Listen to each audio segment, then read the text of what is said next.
Les pionniers chez Fred Mazzella sur BFM Business. Les pionniers continuent avec le pitch. Sur le plateau aujourd'hui, avec Rebecca, nous recevons Eric Salomon, fondateur de Time to Pitch, et également Jean-David Chamboredon, président exécutif du fonds d'investissement Isaïe.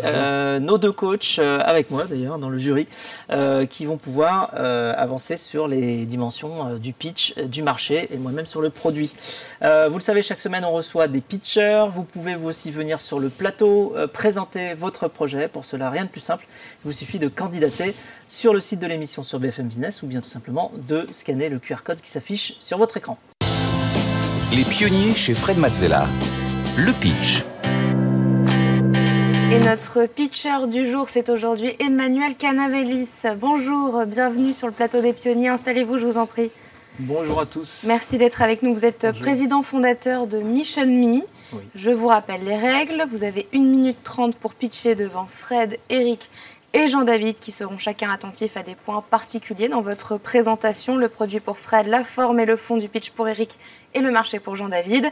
Nous laisserons ensuite le jury délibérer, puis ils noteront votre présentation de 1 à 10. On va lancer le chrono. Est-ce que vous êtes prêts?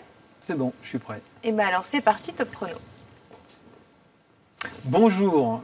Mission Me est une application mobile d'entraide géolocalisée qui est née en 2020 lors du premier confinement. Saviez-vous que pendant cette période, 70% des Français affirment avoir aidé au moins une fois un proche, famille, ami ou voisin?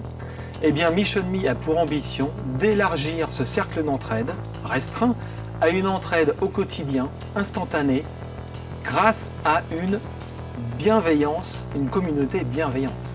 Alors pourquoi bienveillante? Parce que Mission Me porte 3 valeurs. L'entraide, puisque nos membres se rendent service bénévolement.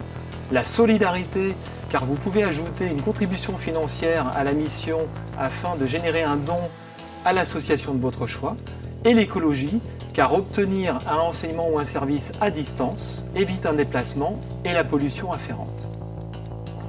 Mission Me s'adresse au grand public, mais nous commercialisons également une offre RSE pour les grands comptes, leur permettant de créer leur propre communauté d'entraide, de l'animer et de communiquer ensuite autour de nos 2 indicateurs RSE que sont la somme des dons générés par leur communauté et la quantité d'émissions de CO2 évitées. Bon, pour conclure, 3 ans après son invention, Mission Me est plus que jamais d'actualité, car si nous vivons vraiment la fin de l'abondance, alors vive la solidarité avec Mission Me. Merci Emmanuel pour ce Merci. pitch. Est-ce que notre jury a des questions ou des points à éclaircir? Il y a combien d'utilisateurs aujourd'hui et comment vous faites pour avoir la densité qui fait que la géolocalisation devient pertinente? Alors aujourd'hui, on est complètement au début. La société a été créée fin 2021. L'application existe et est d'ores et déjà sur les stores.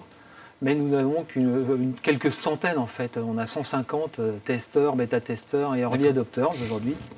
Et le modèle économique, il est essentiellement sur la partie entreprise, le reste c'est plutôt... Alors absolument. En fait, il y a 2 piliers quand même. On souhaite décoller sur la partie RSE parce qu'on va aller chercher des communautés préexistantes et pas les inventer from scratch, ce qui est très compliqué, très coûteux.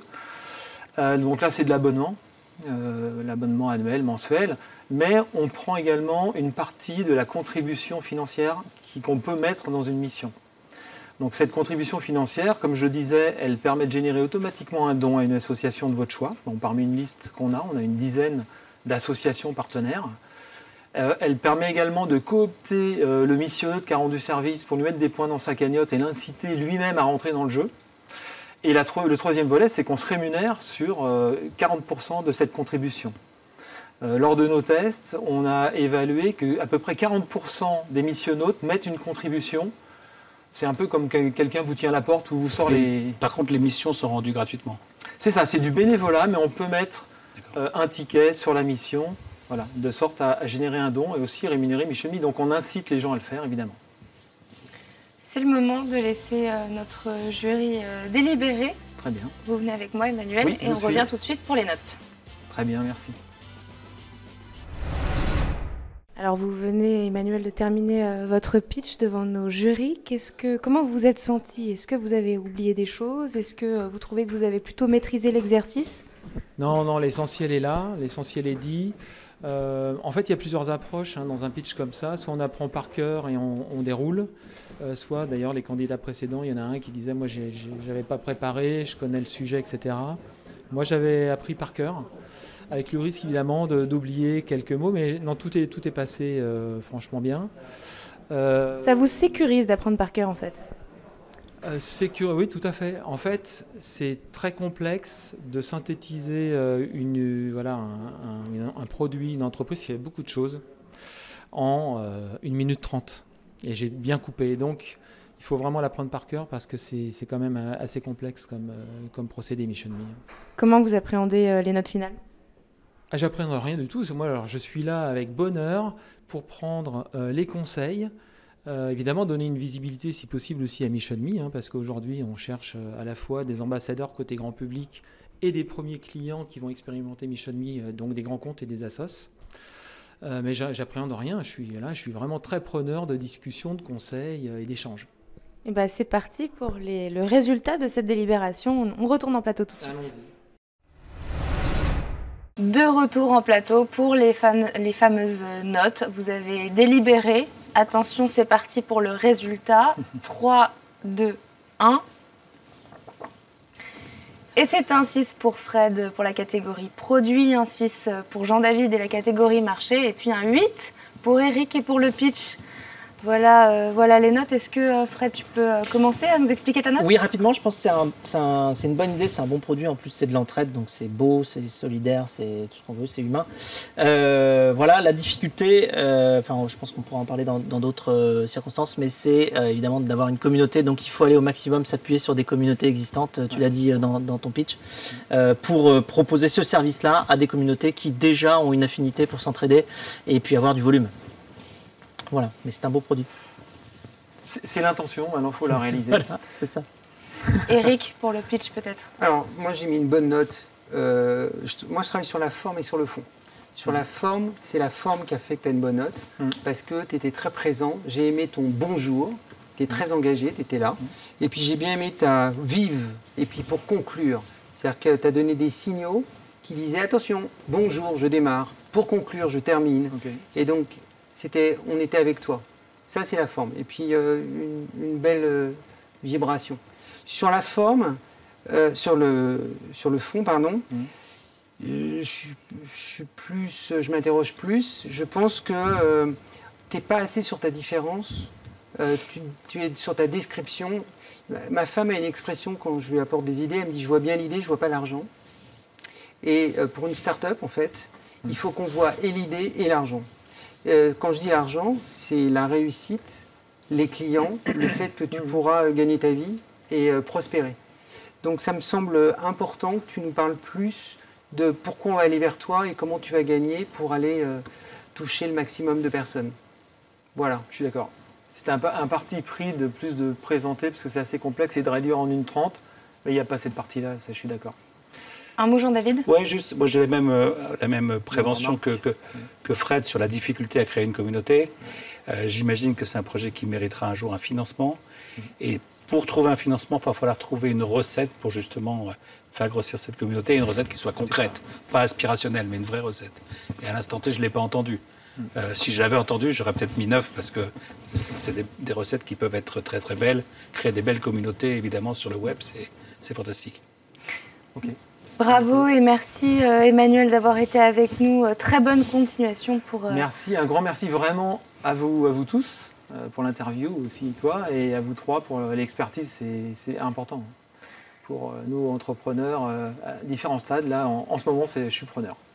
Bon vent merci. Pour On Mission est là pour Me. ça. Merci beaucoup. Merci. Il est temps d'accueillir notre deuxième pitcher du jour, Cédric Vandel. Bonjour. Bonjour.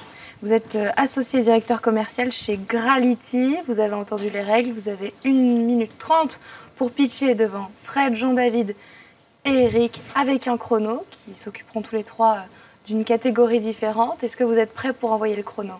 Ça marche. Eh bien, c'est parti, on envoie le chrono. Les arbres ont longtemps été considérés comme la feuille de salade à côté du steak, avant tout décoratifs. Or, on sait maintenant que les arbres, ça rapporte, au sens où ils rendent des services indispensables, comme stocker le CO2, rafraîchir l'air ambiant ou porter la biodiversité. Et en même temps, ça coûte de l'argent.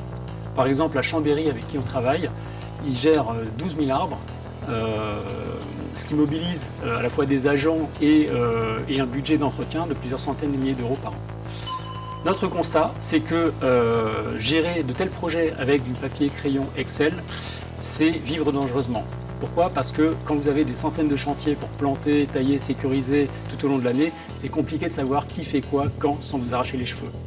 Et puis, comment défendre une ambition environnementale si vous ne mesurez pas ce que votre actif rapporte? Et voilà. Et de toute façon, pour tout actif de valeur, il y a des outils.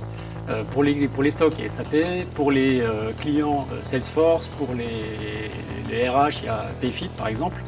Donc maintenant, pour les arbres, il y a Grality. Avec Grality, vous avez une application simple qui vous aide à gérer votre inventaire, la carto et bien sûr les chantiers, tout en mesurant l'impact environnemental de tout ça.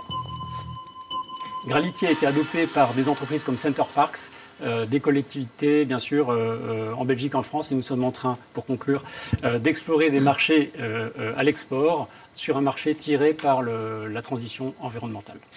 Merci Cédric. Est-ce que notre jury a des points à éclaircir pour la délibération? Moi, je veux juste être sûr de comprendre le produit. C'est un outil de gestion d'un parc d'arbres. Exactement. Ouais. Dès lors que vous avez un patrimoine arboré qui se compte en milliers d'arbres, Grality est là pour vous aider. Voilà, donc ça sert à compter le nombre d'arbres, à savoir la taille qu'ils font. Pour donner un acronyme que j'ai évité d'employer tout à l'heure, c'est un ERP pour la gestion des espaces verts et du patrimoine arboré. Donc en fait, effectivement, il y a la notion de carto qui aide aux équipes à s'y retrouver, à savoir où je vais bosser, etc. Il y a le voilà. Il n'y a pas d'histoire d'image satellite pour repérer les sites, c'est ça? D'accord. Bien sûr, on est articulé avec tout un tas de solutions, LIDAR, etc., pour notamment accélérer les inventaires. D'accord. Pas d'autres points à éclaircir?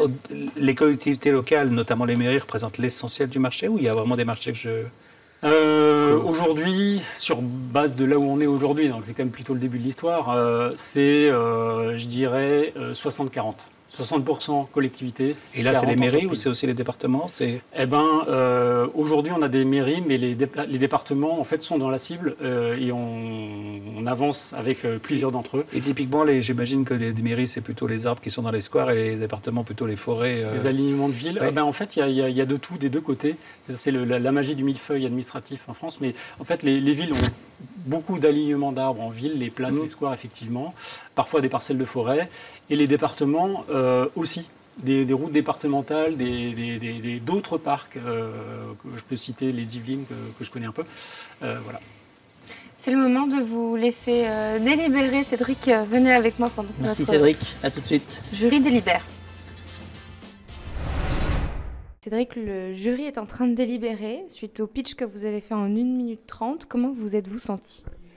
En fait, j'ai bafouillé, ce qui m'a fait dépasser la limite, mais je pense pour l'essentiel, j'ai su dire ce que j'avais envie de dire.